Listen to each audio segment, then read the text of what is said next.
राज्यातील बहुप्रतीक्षित महानगरपालिका निवडणुकांचं बिगुल वाजलेलं आहे। 15 जानेवारीला निवडणूक प्रक्रिया पार पडणार आहे। 16 तारखेला निकाल लागणार आहे। आपल्या सोबत राष्ट्रवादीचे नेते आहेत अनिल देशमुख। कसं पाहता सर, निकाल लागलेला आहे, बहुप्रतीक्षित संपूर्ण हा निवडणुका होता, बिगुल वाजलेला आहे। असं आहे की महाराष्ट्रामध्ये महानगरपालिकेच्या निवडणुका 16 जानेवारीला होणार। 15 जानेवारीला आमची एकच अपेक्षा आहे निवडणूक आयोगाकडनं की ज्या पद्धतीचा घोळ महाराष्ट्रामध्ये नगरपालिकेच्या निवडणुकीमध्ये घातला निवडणूक आयोगाने, तसा घोळ महानगरपालिका आणि जिल्हा परिषदेमध्ये घालू नये। या बाबतीत निवडणूक आयोगाने योग्य ते पावलं उचलली पाहिजे। या 50 वर्षात यावेळी जशा निवडणुका झाल्या नगरपालिकेच्या तशा झाल्या नाही। 2 तारखेला मतदान झालं, आता त्याचा मतमोजणी 21 तारखेला होणार। काही नगराध्यक्षाची निवडणूक 20 तारखेला होणार।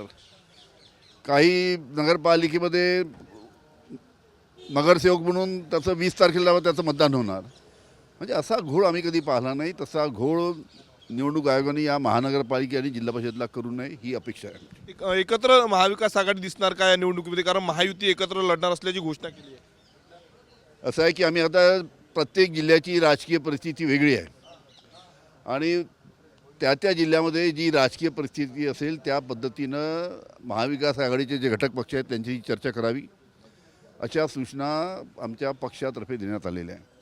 आणि त्या पद्धतीनं ज्या ठिकाणी काँग्रेसची जमलं त्या ठिकाणी काँग्रेस, ज्या ठिकाणी उभाटाची जमलं त्या ठिकाणी उभाटा, अजून जे मित्रपक्ष आहेत त्यांच्याशी सुद्धा समझोता झाला। त्या पद्धतीनं प्रत्येक जिल्ह्यामध्ये आमचा पक्ष या निवडणुकीला सामोरे जाणार आहे। कसा निकाल राहील या निवडणुकीत महाविकास आघाडीच्या बाजूने?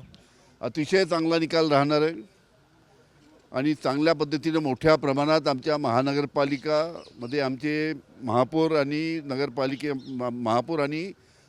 आमच्या महानगरपालिकेमध्ये नगरसेवक आमचे निवडून येणार अशा पद्धतीचं वातावरण संपूर्ण राज्यामध्ये आहे।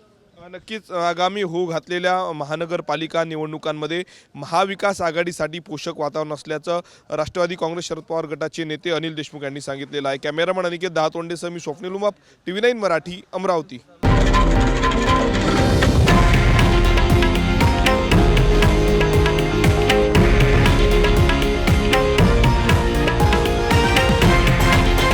हे आहे देशातील नंबर 1 न्यूज नेटवर्क आणि आपण पाहत आहात TV9 मराठी, एकमेव।